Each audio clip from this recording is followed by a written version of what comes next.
News insight supported by उपकार चक्की fresh आटा खाएर त हेर्नुहोस्। प्लम्बर पाइप्स र फिटिङ टिकिरहन्छ चलिरहन्छ। स्वास्थ्य र शक्तिको लागि उपकार हनी।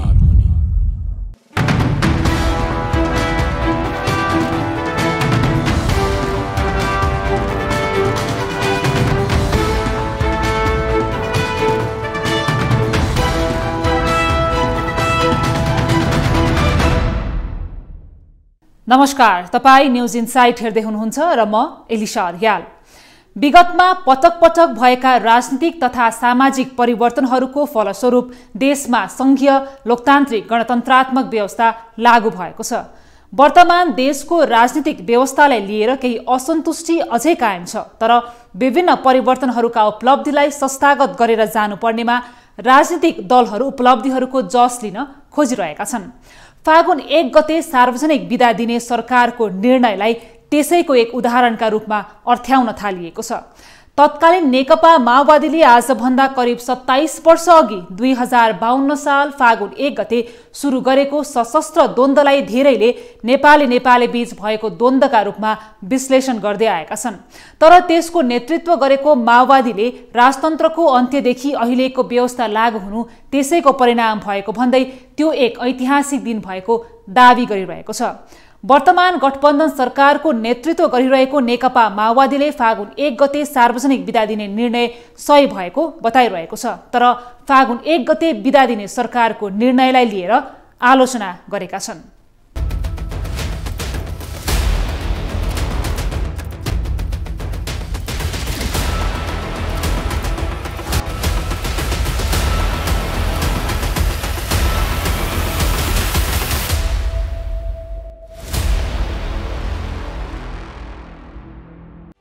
तत्कालीन नेकपा माओवादीले 2052 सालमा सशस्त्र विद्रोह सुरु गरेको सोमबार 26 वर्ष पूरा गरेर 27 वर्ष भएको छ। करिब 10 वर्षसम्म चलेको माओवादीले उक्त सशस्त्र विद्रोहका क्रममा 17,000 भन्दा बढी नेपाली नागरिकले अनाहकमा ज्यान गुमाएका थिए। विद्रोहको नेतृत्व गरिरहेको नेकपा माओवादीले 10 वर्षे सशस्त्र विद्रोहलाई एउटा महत्वपूर्ण उपलब्धि भएको दावी गर्दै आइरहेको भए पनि यो एक हिंसात्मक आन्दोलन भएको भन्दै आलोचना गर्नेहरू पनि उत्तिकै छन्। आइतबार मात्र वर्तमान सरकारले फागुन 1 गते सार्वजनिक बिदा दिने निर्णय गरेसँगै यो निर्णय विवादित बनेको छ। सरकारको उक्त निर्णयलाई लिएर सत्ता गठबन्धनमा आबद्ध दलहरूले नै असन्तुष्टि जनाइरहेका छन्। साथै सार्वजनिक वीरतामा समेत सरकारी निर्णयको आलोचना र विरोध भइरहेको छ। राजनैतिक परिवर्तन र महत्वपूर्ण घटनाका नाममा 1 वर्षमा 8 दिन बिदा हुने गरेको छ। त्यसमा पनि रमाइलो के छ भने सरकार परिवर्तन भएसँगै बिदाको मापदण्ड पनि फरक हुने गरेको छ। सरकारले 7 फागुनमा प्रजातन्त्र दिवस, 11 वैशाखमा लोकतन्त्र दिवस, 15 जेठमा गणतन्त्र दिवस, 3 असोजमा संविधान दिवस, 5 माघमा बलिदान दिवस, 16 माघमा शहीद दिवसमा बिदा दिँदै आएको छ। गत पुस 10 गते प्रधानमन्त्री भएका पुष्पकमल दाहालले अहिलेसम्म पुस 27 गते र फागुन 1 गते गरी 2 दिन सार्वजनिक बिदा थपिसकेका छन्।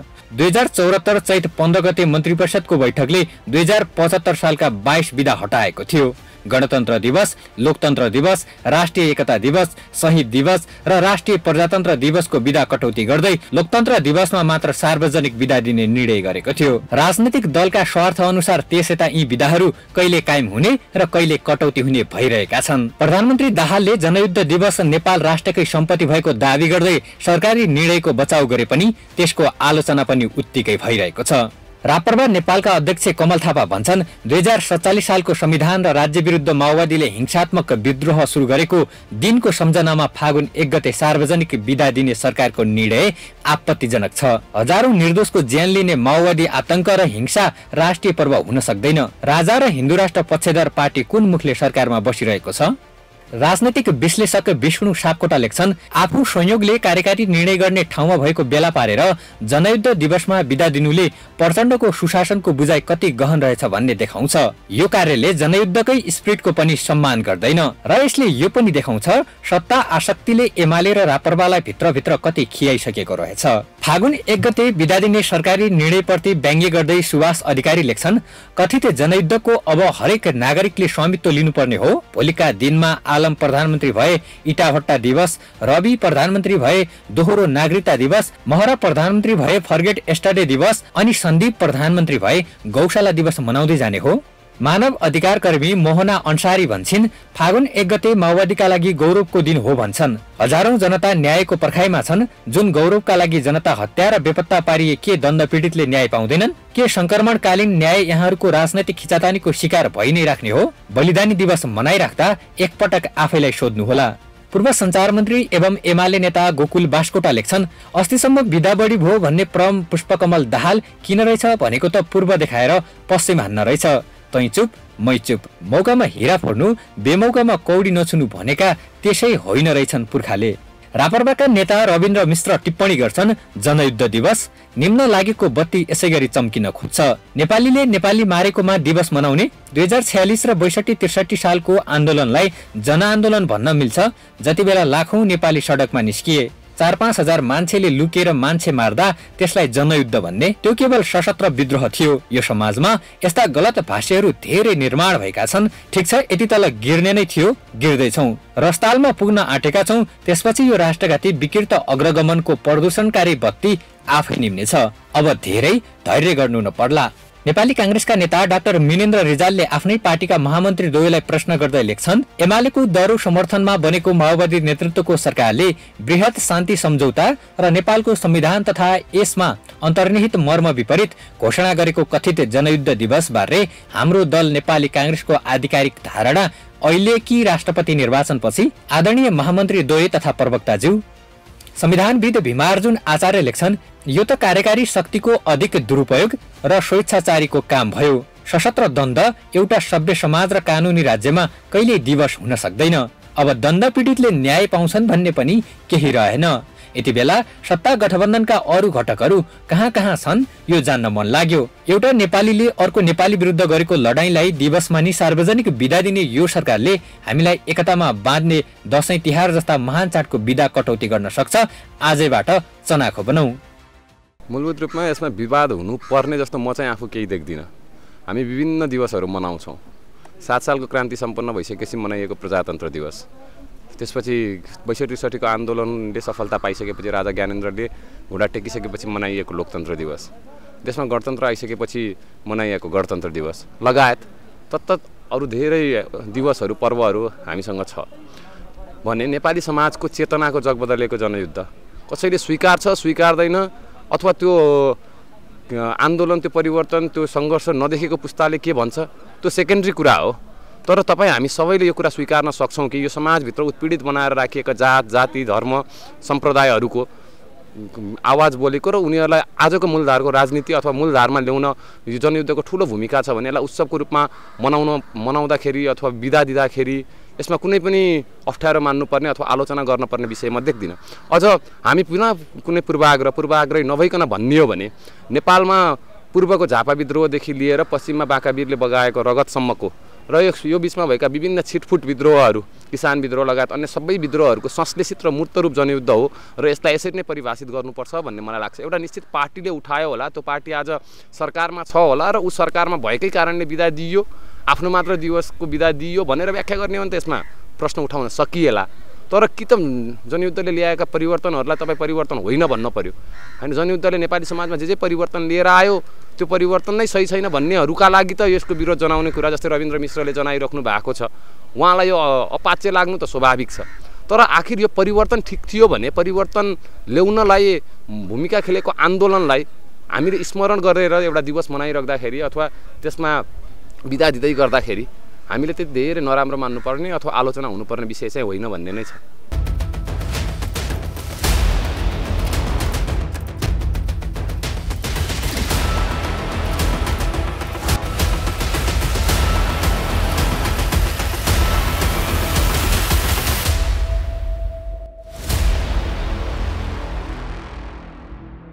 तत्कालीन नेकपा माओवादीले सशस्त्र विद्रोह सुरु गरेको 27 वर्ष पुगेको छ। साथै 10 वर्षे सशस्त्र विद्रोहपछि शान्ति प्रक्रियामा आएको पनि 16 वर्ष बितिसकेको छ। आजको दिनसम्म आइपुग्दा माओवादी पार्टीबाट एक पटक डाक्टर बाबुराम भट्टराई र तेस्रो पटक पुष्पकमल दाहालले सरकारको नेतृत्व गर्ने अवसर पाएका छन्। तर आज पनि द्वन्द्व पीडितहरूको घाउमा मलम लगाउने काम भएको छैन। द्वन्द्व पीडितलाई न्याय दिलाउने विषयमा माओवादीकै नेतृत्वको सरकारले पनि उदासीनता देखाएको छ। त्यसैको परिणाम हो सरकारले फागुन 1 गतेलाई सार्वजनिक बिदा दिने निर्णय गर्दा द्वन्द्व पीडितहरूले कालो दिनको रूपमा मनाए। तपाईलाई न्यूज इनसाइटमा पुनः जोड्नेछौं। नेकपा माओवादीले 2052 फागुन 1 गते नेपाली राजतन्त्रलाई समाप्त र जनगणतन्त्र स्थापना गर्ने भन्दै सशस्त्र द्वन्द्वको सुरुवात गरेको थियो, जुन 10 वर्ष चल्यो।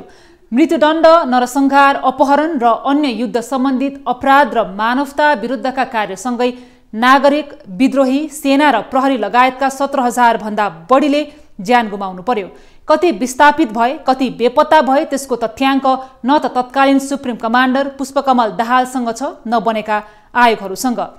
तत्कालीन प्रधानमन्त्री गिरिजाप्रसाद कोइराला र माओवादी अध्यक्ष पुष्पकमल दाहाल प्रचण्डले विस्तृत शान्ति सम्झौतामा हस्ताक्षर गरेपछि सशस्त्र द्वन्द्वको अन्त्य भयो। 2052 साल फागुन 1 गतेदेखि 2063 साल मङ्सिर 5 गतेसम्म अर्थात् 10 वर्ष 9 महिना 1 हप्ता र 1 दिनसम्म के भयो त्यो हेर्नुहोस्।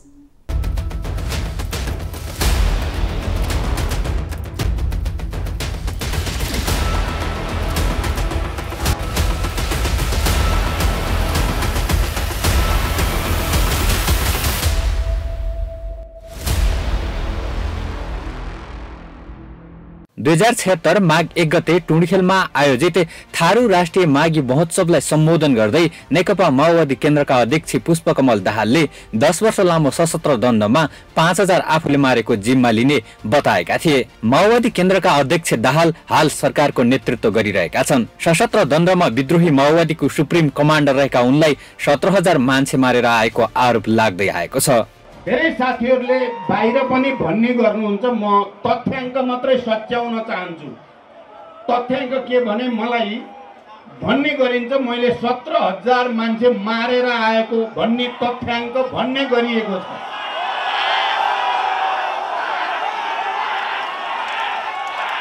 साथीहरू र आदरणीय जनसमुदाय, यो सत्य होइन, यो सत्य होइन। सत्य के हो?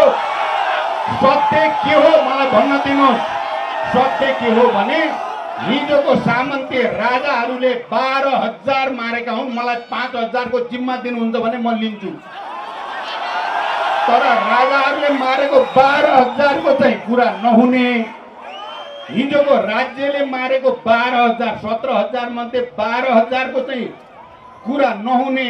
राज्यले मारेको पनि मेरै टाउकोमा हाल्ने गरियो भने यो न्याय हुँदैन। मैले सधैँ भनेको छु युद्धको म जिम्मा लिन्छु। त्यहाँ भएका राम्रा, त्यहाँ भएका नराम्रा कामको म जिम्मेवार छु। म त्यसबाट कोही कतै भाग्ने कुरा हुनै सक्दैन। माओवादी पार्टीका लागि फागुन 1 गते एउटा ठूलो महत्त्व बोकेको ऐतिहासिक दिन हो। सकारात्मक वा नकारात्मक यस दिनले कालान्तरसम्म प्रभाव पार्ने निश्चित छ। रोल्पाको हलेसीबाट सुरु गरिएको युद्ध राजतन्त्रको अन्त्यसँगै गणतन्त्र नेपालको स्थापना गर्ने भन्दै सुरु गरिएको थियो। युद्धको थालनी गर्दा केन्द्रीय कमिटीमा पुष्पकमल दाहाल प्रचण्ड, मोहन वैद्य, डाक्टर बाबुराम भट्टराई, रामबहादुर थापा मगर, हरिभक्त कणेल, पोष्टबहादुर बोगटी, सीपी गजुरेल, हरिबोल गजुरेल, अग्निप्रसाद सापकोटा, मातृका प्रसाद यादव, नारायण प्रसाद शर्मा, पम्फा भूषाल, दिनेश शर्मा, फणिन्द्र आचार्य, लोकेन्द्र विष्ट, यान प्रसाद गौतम, दण्डमणि नेउपाने लगायत गरी जम्मा 19 जना थिए।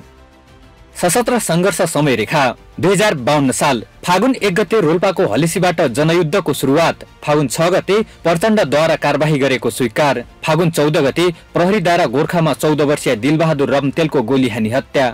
फागुन 15 गते रुकुमको पिपलमा 6 जना खत्री बन्धुहरूको हत्या। 2053 साल वैशाख 24 गते रुकुमको तकसेरामा 2 प्रहरीको मृत्यु, 2वटा राइफल कब्जा। असारमा जनयुद्धको विकासको दोस्रो योजना सुरु। पुष 19 गते रामेछापको बेथानमा रहेको प्रहरी चौकी कब्जा, 3 छापामारको मृत्यु। 2054 साल असारमा माओवादीको केन्द्रीय समितिद्वारा तेस्रो योजना पारित। भदौमा तनहुको कालिकाटारमा प्रहरी गस्तीमाथि छापामारद्वारा आक्रमण र हतियार कब्जा। माघ 22 गते धादिङको खहरेमा 2 राइफल र नेपाल बैंक लिमिटेडको 20 लाख रुपियाँ कब्जा। फागुन 24 गते रोल्पाको कोर्चावाङमा निर्मीमा प्रहरी विरुद्ध एम्बुस र 2 प्रहरीको मृत्यु। चैत 4 गते गोर्खाको सौरपानीमा एम्बुस 3 प्रहरीको मृत्यु। 2055 साल वैशाखमा तत्कालीन सरकारद्वारा सबैलाई मार, सबै चिज जलाऊ र सबै चिज लुटको किलोसिरा 2 नामक क्रूर अपरेसन सञ्चालन, 500 जनताको हत्या। कार्तिक 10 गते सल्याङको झिम्पे, काभ्रेको फलाटे, पर्साको निर्मल बस्ती र धनुषाको ललियामा रहेका चौकीहरूमा कब्जा। पुष 18 गते ललितपुरको भट्टेडाँडा चौकीमा छापामारहरूद्वारा सम्पूर्ण हतियार सहित कब्जा। फागुन 19 गते डाङको चिराघाट प्रहरी चौकीमा कब्जा। चैत 5 गते काभ्रेमा 7 जना कलाकारहरूको प्रहरीले आगो लगाएर र गोली प्रहार गरी हत्या। 2056 साल वैशाख 19 गते रोल्पाको जेलवाङमा रहेको दङ्गा प्रहरी बेस क्याम्प कब्जा। जेठ 6 गते दिपेन्द्र शर्मा, मिलन नेपाली, नवीन गौतम र कमला शर्मा लगायतलाई गिरफ्तारी गरी बेपत्ता। जेठ 31 गते जाजरकोटको लहमा रहेको दङ्गा बेस क्याम्प कब्जा। भदौ 23 गते सुरेश वागले कमरेड बासुको गोर्खामा गिरफ्तारी पछि हत्या। असोज 5 गते रुकुमको महतमा रहेको दङ्गा बेस क्याम्पमा कब्जा। फागुन 6 गते रोल्पाको घरती गाउँमा दङ्गा इलाका प्रहरी कार्यालय कब्जा। चैत 21 गते रुकुमको तकसेरामा रहेको दङ्गा इलाका प्रहरी कार्यालय कब्जा। चैतमा गोर्खाको हर्मी प्रहरी चौकी कब्जा। 2057 साल असार 19 गते जाजरकोटको 5 कटिया दङ्गा इलाका प्रहरी कार्यालय कब्जा। भदौ 7 गते नवलपरासीको धवाडी इलाका प्रहरी कार्यालय कब्जा। भदौ 14 गते झापा महबारी इलाका प्रहरी कार्यालय कब्जा। असोज 8 गते पहिलो पटक सदरमुकाममाथि आक्रमण। असोज 10 गते लमजुङको भोर्लेटारमा इलाका प्रहरी कार्यालय कब्जा। कार्तिक 20 गते रामेछापको दोरम्बा प्रहरी चौकीमा कब्जा। चैत 17 गते गोर्खाका 6 महिला बन्दीहरूद्वारा जेल ब्रेक। 2058 साल जेठ 8 गते ओखलढुङ्गाको खानी भन्ज्याङ इलाका प्रहरी कार्यालय कब्जा। जेठ 19 गते दरबार हत्याकाण्ड, राजा वीरेन्द्रको वंशनाश। जेठ 20 गते प्रचण्डद्वारा राजतन्त्र अन्त्य भएको घोषणा। जेठ 22 गते ज्ञानेन्द्रद्वारा आफैलाई राजा घोषणा। असार 25 गते लमजुङको बिचौर प्रहरी चौकीमा कब्जा। असार 28 गते रोल्पाको होलेरी चौकीमा आक्रमण गरी 69 प्रहरीलाई नियन्त्रणमा। असार 30 गते रामेछापको धोबीडाँडा प्रहरी चौकी कब्जा। साउन 6 गते तेह्रथुमको पोगलावाङ स्थित प्रहरी चौकीमा कब्जा। साउन 7 गते बाजुराको पाण्डुसेनमा रहेको प्रहरी चौकीमा कब्जा। साउन 4 गते गिरिजा सरकार पतन, देउवा सरकार गठन। साउन 8 गते सरकारद्वारा युद्ध विरामको घोषणा। साउन 12 गते कृष्णबहादुर महराको नेतृत्वमा 3 सदस्यीय माओवादी वार्ता टोली सार्वजनिक। मङ्सिर 8 गते जनमुक्ति सेना नेपालको घोषणा, सर्वोच्च कमान्डर प्रचण्ड। मङ्सिर 8 गते दाङको सदरमुकाम घोराई र स्याङ्जाको सदरमुकाम पुतली बजारमा कब्जा। मङ्सिर 10 गते पूर्वमा जनसेनाद्वारा सोलु सदरमुकाम सल्लेरी कब्जा। सिडिओ सहित 137 शाही सुरक्षाकर्मीको मृत्यु। मङ्सिर 11 गते देउवा सरकारद्वारा संकटकाल घोषणा। मङ्सिर 22 गते शाही सेना र प्रहरीको हत्या, नेकपा माओवादीद्वारा नेपाल बन्द। फागुन 4 गते जनसेनाद्वारा अछाम सदरमुकाम र साँफेबगर एयरपोर्ट कब्जा। भिडन्तमा 55 शाही सेना र 150 प्रहरीको मृत्यु। 2059 साल वैशाख 19 गते रोल्पाको सिस्ने लेकमा शाही सेनासँग जनसेनाको भिडन्त। जेठ 8 गते देउवाद्वारा मध्यरातमा संसद विघटन। जेठ 13 गते कृष्णसेन इच्छुकको हिरासतमै हत्या। असार 2 गते रितबहादुर खड्काको रौतहटमा हत्या। भदौ 23 गते अर्घाखाँची र सिन्धुलीको इलाका प्रहरी कार्यालयमा कब्जा। असोज 18 गते ज्ञानेन्द्रद्वारा देउवा सरकार विघटन। कार्तिक 28 गते कर्णाली अञ्चल सदरमुकाम जुम्ला खलङ्गा कब्जा। मङ्सिर 18 गते लाहानमा रहेको इलाका प्रहरी कार्यालय र ब्याङ्क कब्जा। माघ 12 गते सशस्त्र प्रहरी महानिरीक्षक कृष्णगोपाल श्रेष्ठ र पत्नी नुडुपको माओवादीद्वारा हत्या। माघ 15 गते सरकार र माओवादी दुवै पक्षबाट युद्ध विरामको घोषणा। माघ 18 गते बाबुराम भट्टराईको नेतृत्वमा 5 सदस्यीय माओवादी वार्ता टोलीको घोषणा। माघ 19 गते युद्ध विराम आचार संहिता जारी। चैत 15 गते राजधानीमा पत्रकार सम्मेलन गरी माओवादी वार्ता टोली सार्वजनिक। चैत 20 गते काठमाडौँको खुला मञ्चमा माओवादीको विशाल आम सभा। 2060 साल वैशाख 14 गते दोस्रो युद्ध विरामको पहिलो चरणको वार्ता। साउन 32 गते सरकार र माओवादी बीच तेस्रो चरणको वार्ता। भदौ 10 गते नेकपा माओवादीद्वारा युद्ध विराम र वार्ता भङ्गको घोषणा। कार्तिक 10 गते गोर्खाको च्याङलिङमा एम्बुसमा परि प्रहरी एसपी सूर्यकुमार श्रेष्ठ सहित 4 को मृत्यु। कार्तिक 11 गते पोखरा नजिकको डाँडा नाकामा रहेको संयुक्त चेकपोस्ट कब्जा।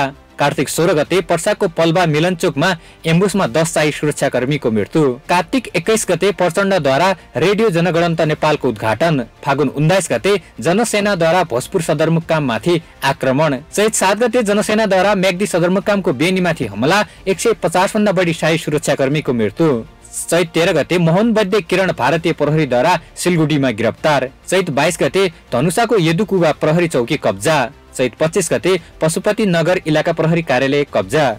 2061 साल जेठ 6 गते डोटीको घण्टेश्वरमा जनसेना र साई सेना भिडन्त। भदौ 20 गते शेरमान कुमार र मोहनचन्द्र गौतमको सिराहामा हत्या। मङ्सिर 2 गते बाँकेको खैरी खोलामा धरापमा परि 8 साई सुरक्षाकर्मीको मृत्यु। मङ्सिर 5 गते कैलालीमा जनसेनाद्वारा साई सेनाको रेन्जर बटालियनमाथि हमला, 19 को मृत्यु। पुस 3 गते काठमाडौँको साँखु इलाका प्रहरी कार्यालयमा जनसेनाद्वारा कब्जा। पुस 7 गते कर्णाली चिसापानीमा 15 साई सेनाको हत्या। पुस 17 गते तनकुटाको सेउती खोलामा एम्बुस, 20 साई सुरक्षाकर्मीको मृत्यु। माघ 19 गते राजा ज्ञानेन्द्रद्वारा देउवा सरकार हटाएर आफ्नो अध्यक्षतामा सरकार गठन। माघ 20 गतेदेखि 22 गतेसम्म शाही कु विरुद्ध 3 दिने नेपाल बन्द। चैत 20 देखि 30 गतेसम्म माओवादीद्वारा 11 दिने देशव्यापी आम हडताल। 2062 साल वैशाख 16 गते जनसेनाद्वारा सिराहाको बन्दीपुरमा रहेको सेनाको ब्यारेकमा आक्रमण। जेठ 27 गते काभ्रेको नार्की साई सेनामाथि जनसेनाको आक्रमण, 22 सुरक्षाकर्मीको मृत्यु। असार 8 गते जनसेनाद्वारा भोजपुरको पान्धारेमा साई सेनामाथि आक्रमण, 8 जनाको मृत्यु। असार 11 गते जनसेनाद्वारा औराखाँचीको खन्दाहामा साई सेनामाथि आक्रमण, लेफ्टिनेन्ट सहित 19 जनाको मृत्यु। असोज 18 गते नेकपा माओवादीद्वारा एकपक्षीय युद्ध विरामको घोषणा। मङ्सिर 7 गते 7 दल र माओवादी बीच भएको 12 बुँदे समझदारी सार्वजनिक। मङ्सिर 17 गते माओवादीद्वारा एकपक्षीय युद्ध विराममा 1 महिना थप। पुस 18 गते माओवादीद्वारा युद्ध विराम भङ्ग भएको घोषणा, देशभरि प्रतिरोध सुरु। माघ 26 गते माओवादी र 7 दलको बहिष्कारका कारण नगर निर्वाचन असफल। चैत 24 गते 7 दल र माओवादी बीच संयुक्त शान्तिपूर्ण आन्दोलन सुरु। 2063 साल वैशाख 11 गते प्रतिनिधि सभा पुनर्स्थापना। जेठ 4 गते संविधान सभाको निर्वाचन गराउने घोषणा। जेठ 12 गते 25 बुँदे युद्ध विराम आचार संहिता जारी। असार 2 गते नेपाल सरकार 7 दल र माओवादी बीच शिखर वार्ता, 8 बुँदे सहमति। मङ्सिर 5 गते सरकार र माओवादी बीच 10 बुँदे ऐतिहासिक विस्तृत सम्झौता। माघ 1 गते नेपालको अन्तरिम संविधान जारी।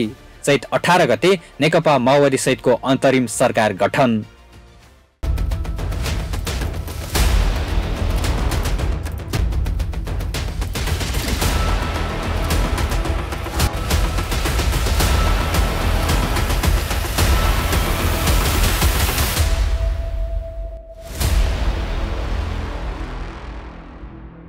दस वर्षीय युद्धको क्रममा विद्रोही र राज्य पक्षबाट गरी 17,000 भन्दा बढी मानवीय क्षति भयो। जो मरे नेपाली जनता मरे, हजारौं मानिस घाइते भए।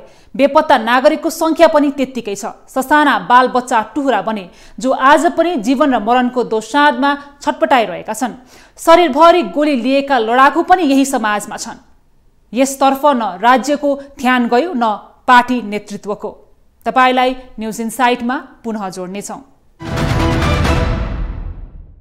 करिब 3 दशक अघि तत्कालीन माओवादीले सुरु गरेको सशस्त्र विद्रोहका विभिन्न पाटाहरूबारे आज पनि बहस र छलफल भइरहेको पाइन्छ। सशस्त्र विद्रोह सुरु गरेको 27 वर्ष र शान्ति प्रक्रियामा आएको 16 वर्षसम्म पनि विद्रोहीको नेतृत्व गरिरहेको माओवादीमाथि अझै पनि थुप्रै प्रश्नहरू उठ्दै आएका छन्। सशस्त्र विद्रोहको 10 वर्ष देशकै लागि एक महत्त्वपूर्ण घटना भएको माओवादीले दावी गर्दै आएको भए पनि कतिपय आलोचकहरूले यसलाई हिंसात्मक विध्वंस भएको टिप्पणी गर्ने गरेका छन्। नेकपा माओवादी केन्द्रका अध्यक्ष पुष्पकमल दाहालले सरकारको नेतृत्व गरिरहेका बेला फागुन 1 गते सार्वजनिक बिदा दिने निर्णय गरेको हो। तर द्वन्द्वकालका पीडितलाई न्याय दिलाउनुतर्फ ध्यान पुर्याउनु पर्ने सरकारले त्यसतर्फ भने चासो देखाएको छैन। द्वन्द्वकालमा भएका जघन्य मानव अधिकार उल्लङ्घन दोषीमाथि कारबाही सिफारिस गर्न बनेको सत्य निरूपण तथा मेलमिलाप आयोग पनि निष्क्रिय झै बनेको छ। फागुन 1 गते सार्वजनिक बिदा दिने सरकारको निर्णय 10 वर्षे सशस्त्र विद्रोह र द्वन्द्व पीडितहरूको न्यायको विषयमा राजनीतिक विश्लेषक डाक्टर राजेश गौतमसँग गरेको यो कुराकानी हेर्नुहोस्।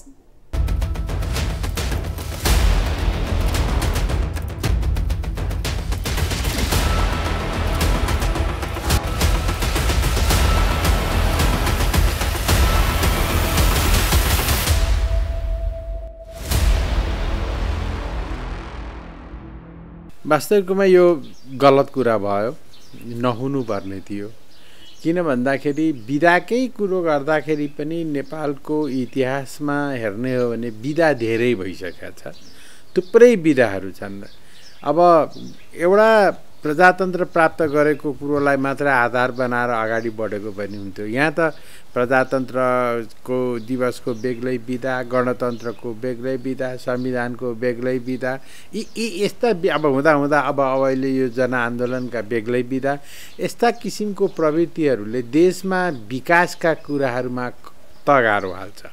त्यसैले बिदामाथि यस्तो किसिमको चाहिँ खेलबाड राष्ट्रले गर्नु हुँदैन थियो र सरकारले पनि गर्नु हुँदैन थियो। अर्को कुरो त दोस्रो कुरो के हो भन्दाखेरि जनआन्दोलनप्रति आम नेपालीहरूको चाहना के छ भन्ने कुरा सरकारले बुझ्नुपर्ने थियो। हो, जनआन्दोलन गरेर सत्तामा आएको चाहिँ दल नै अब अहिले पार्टीको नेतृत्व गरेर अथवा सरकारको नेतृत्व गरेर दलमा सरकारमा रहिरहेको यो अवस्थामा अब उनीहरूले बलजफ्ती आफ्ना विचारहरू, आफ्नो धारणाहरू, आफ्ना क्रियाकलापहरूलाई मान्यता दिलाउन खोज्नु, अब यो उनीहरूको प्रयासलाई अब फेरि म गलत पनि भन्दिनँ, तर राष्ट्रको हिसाबले, जनताको हिसाबले, उनीहरूकै पार्टीकै हिसाबले पनि यो गलत थियो। किन भन्दाखेरि मैले अघि सुरुमै भने कि यो जनआन्दोलन हेर्ने दृष्टिकोण आम नेपालीहरूको फरक छ। हो, पार्टीको एउटा धारणा होला, तर आम नेपालीहरूको चाहिँ यो धारणाप्रति चाहिँ अविश्वास धेरै थियो। किन भन्दाखेरि 17,000 मान्छे मारेर, कयौँ चाहिँ केटाकेटीहरूलाई चाहिँ अनाथ बनाएर, कयौँ नेपाली जनता महिलाहरूलाई विधवा बनाएर जुन किसिमले चाहिँ यो सत्तामा आएका छन् अथवा यो परिवर्तन उनीहरूले त दावा गर्छन्, हामीले गरेको परिवर्तन हो यो भनेर उनीहरू दावा गर्छन्, तर यो दावाप्रति आम नेपालीहरूले चाहिँ विश्वास गरेका छैनन्। किन भन्दा परिवर्तन भन्ने कुरो बलजफ्ती हुँदैन। परिवर्तन भनेको एउटा स्वाभाविक रूपबाट हुने परिवर्तन मात्रै आम नेपालीहरूको चाहिँ परिवर्तन हुन्छ अथवा जनताको चाहिँ परिवर्तन हुन्छ। तर यो किसिमले चाहिँ परिवर्तनको कुरोलाई चाहिँ उनीहरूले जुन आधार बनाएर अगाडि बढे, यसको मुख्य कारण के हो त भन्दा उनीहरूले गरेका गलत क्रियाकलापहरूलाई एउटा चाहिँ बलजफ्ती आम नेपाली जनताहरूले हामीलाई विश्वास गरेका छन् भनेर चाहिँ आम नेपाली जनताको बिचमा स्थापित गराउने बलजफ्ती गरेको प्रयास मात्रै हो। त्यसैले यसबाट चाहिँ आम नेपाली जनता चाहिँ सन्तुष्ट छैनन् र यसलाई चाहिँ मान्न पनि मान्दैन। फागुन 1 गतेकै कुरा गरिरहँदा आजभन्दा करिब झन्डै 3 दशक अगाडि जुन खालको सुरुवात भयो, फागुन 1 गते माओवादीले जुन खालको विद्रोह सुरु गर्यो, त्यहाँ त्यो दिन र त्यो दिन पछाडि जुन खालको त्यो 10 वर्ष सशस्त्र आन्दोलनले जुन खालको परिणाम निम्त्यायो, यसलाई चाहिँ आम नेपालीले कसरी बुझ्ने? होइन, अब मैले पनि सुरुमा जतिखेर यो आन्दोलनको सुरुवात भयो, जनआन्दोलनको सुरुवात भयो, जनआन्दोलनका सुरुका 3 वर्ष 4 वर्षसम्म माओवादी आन्दोलनप्रति आम नेपालीहरूको विश्वास बलियो रूपबाट स्थापित थियो। किन भन्दा 3 वर्ष 4 वर्षसम्म यिनीहरूले कस्तो किसिमको काम गरे त चाहिँ दूरदराजमा भने कि चाहिँ सामाजिक स्थितिहरूमाथि आक्रमण गरे। जस्तो घरमा जाँड खाएर चाहिँ आफ्नो चाहिँ स्वास्नीलाई कुट्ने, तास खेलेर बस्ने, गलत क्रियाकलापहरू गर्ने, हेल्थ पोस्ट नखोल्ने, हैन, यस्ता किसिमका क्रियाकलापहरूमाथि आक्रमण गरेर त्यसलाई स्थापित गर्ने, त्यसलाई चाहिँ सुचारू गर्ने चाहिँ एउटा चाहिँ प्रयास गरेका थिए। त्यसले गर्दा त्यसप्रति आम नेपाली जनताहरूले ठुलो विश्वास राखेको थियो। तर जतिखेर माओवादी समूहभित्र चन्दाको खेल बढ्यो, चन्दा उठाउने जुन खेल बढ्यो, त्यो खेलपछि माओवादी आन्दोलनमा विकृति सुरुवात भयो र माओवादी आन्दोलन गलत बाटोतिर लाग्यो। यो कुरो अब त्यतिखेरको अब यो आज आवश्यकता छ छैन मलाई थाहा छैन।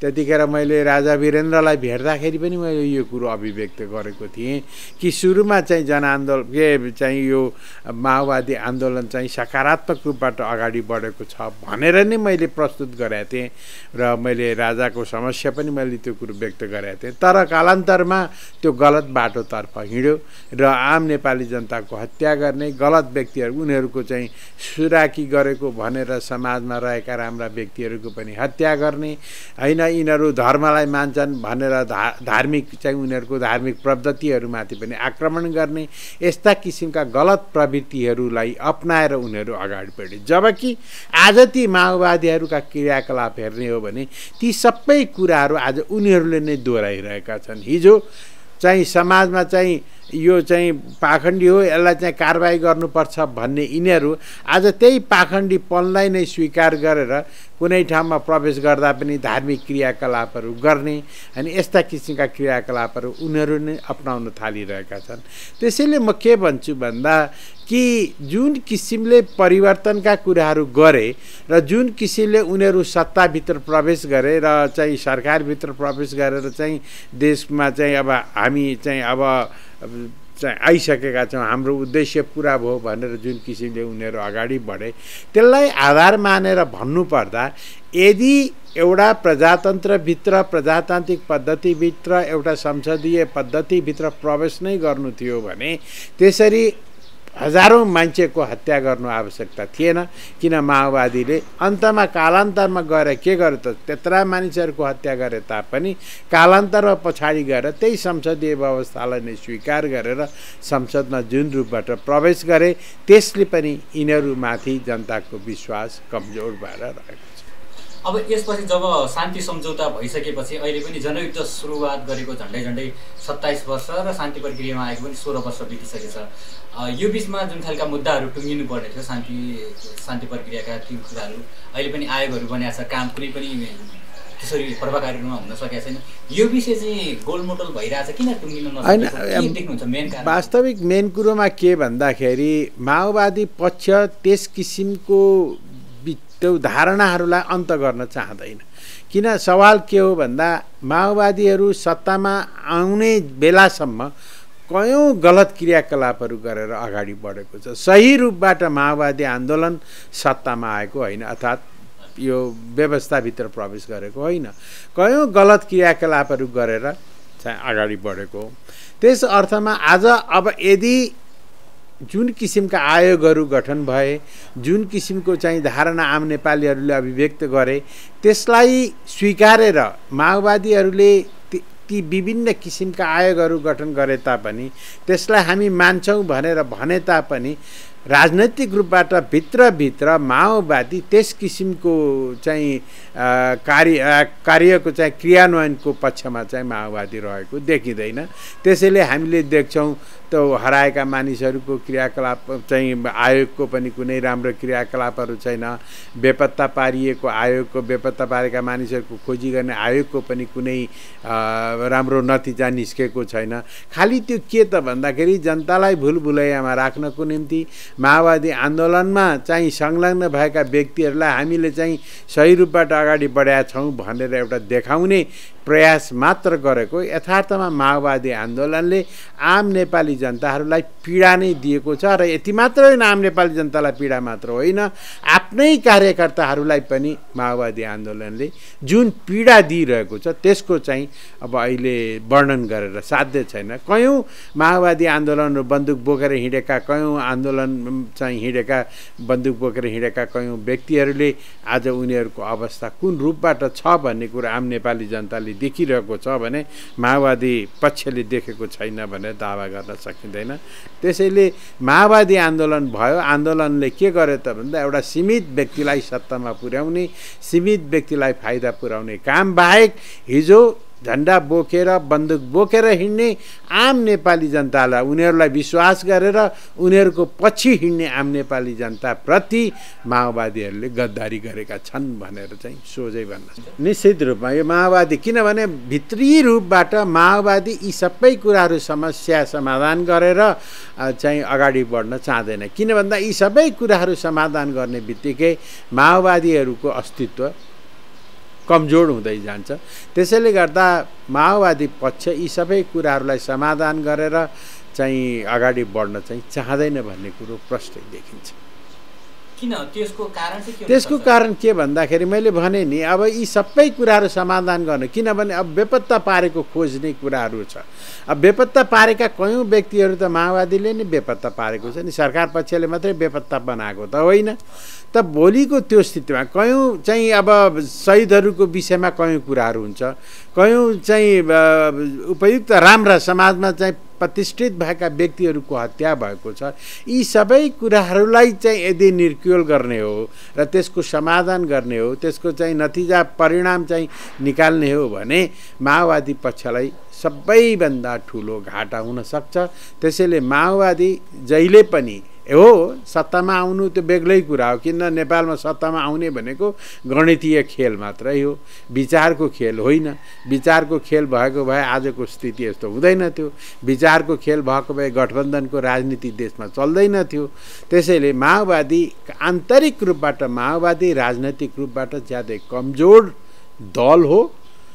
त्यसैले भोलिको स्थितिमा माओवादीहरूको भविष्य त्यति उज्यालो चाहिँ देखिँदैन। अन्तमा जस्तो दण्ड पीडितले न्याय पाउने सम्भावना चाहिँ कतिको देख्नुहुन्छ? मैले चाहिँ अब अहिलेको परिप्रेक्ष्यलाई नै आधार मानेर यी राजनैतिक दलहरूको सबै क्रियाकलापहरूलाई आधार मानेर भन्ने हो भने त्यो कुरो चाहिँ सम्भव छ जस्तो मलाई लाग्दैन। हो भोलि अब कुनै एउटा ठुलो परिवर्तन भएर अगाडि बढ्यो र परिवर्तनकै आधारमा चाहिँ भोलि यी कुराहरू अगाडि बढ्यो भने त्यतिखेर सम्भव हुन सक्ला, तर यो अहिलेको राजनैतिक दलहरूबाट यो कुरो सम्भव छैन।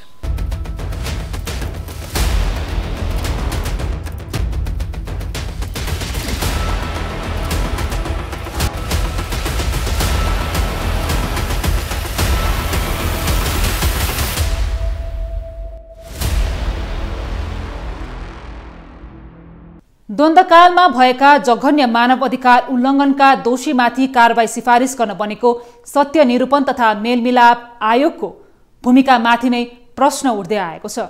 उसो त सत्य निरूपण तथा मेलमिलाप आयोगले द्वन्द्व पीडितका करिब 60,000 भन्दा बढी उजुरी दर्ता पनि गरिसकेको छ, तर यही आयोग आफै पनि 7 महिनादेखि पदाधिकारी विहीन अवस्थामा छ। त्यसमाथि पनि पर्याप्त जनशक्तिको अभाव र ऐन कानुनको अस्पष्टताले आयोग प्रभावकारिता देखिएको छैन। यस्तो अवस्थामा एक दिन बिदा घोषणा मात्र गर्नुभन्दा द्वन्द्व पीडितलाई कसरी न्याय दिलाउने भन्ने विषयमा सरकार गम्भीर बन्न जरुरी छ। अन्तर्राष्ट्रिय समुदायले समेत चासो देखाएको द्वन्द्वकालीन घटनाका विषयमा वर्तमान गठबन्धन सरकारको नेतृत्व गरिरहेको माओवादीले कस्तो भूमिका खेल्छ त्यो प्रतीक्षाको विषय बनेको छ। आजलाई बिदा दिनुहोस्। तपाईलाई न्युजसँग जोडिरहनेछौँ। नमस्कार।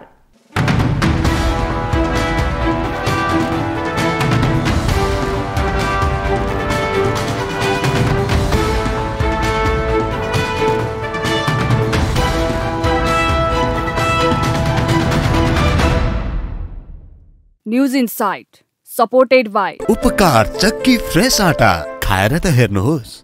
प्लम्बर पाइप्स र फिटिङ टिकिरहन्छ, चलिरहन्छ। स्वास्थ्य र शक्तिको लागि उपकार हनी।